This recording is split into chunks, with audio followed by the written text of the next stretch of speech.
Phileas Foks pielēca kājās. Pirmo reizi brauciena laikā viņš zaudēja savaldību. Viņš teica: "Jūs esat mani apvainojis, un es jūs izaicinu uz dueli." Kad vilciena pavadonis uzzināja, ka būs duelis, viņš lūdza pēdējā vagona pasažierus iziet no vagona. Pulkvedis Proktors nostājās vagona vienā galā, bet Phileas Foks otrā. Katrs no viņiem bija bruņots ar 2 revolveriem.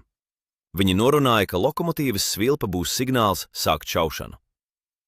Pēkšņi atskanēja mežonīgi kliedzieni. Pēc tam atskanēja šāvieni, bet ne tajā vagonā, kur atradās duelanti. Šāvieni atskanēja vilciena priekšgalā. Pulkvedis Proktors un misters Foks vairs nedomāja par dueli. Viņi skrēja kliedziena virzienā un ieraudzīja, ka vilcienam uzbrūk indiāņi. Kā cirka akrobāti indiāņi lēca no saviem zirgiem uz vilciena vagoniem un lauzās iekšā vilcienā. Viņi apdullināja vilciena mašīnistu un kurinātāju. Viņi jau meta pasažieru ceļasomas ārā no bagāžas vagona. Pulkvedis Proktors un misters Foks neteica viens otram ne vārda. Viņi sāka šaut uz uzbrucējiem. Dažu minūšu laikā viņi nošāva vairāk nekā 10 uzbrucēju.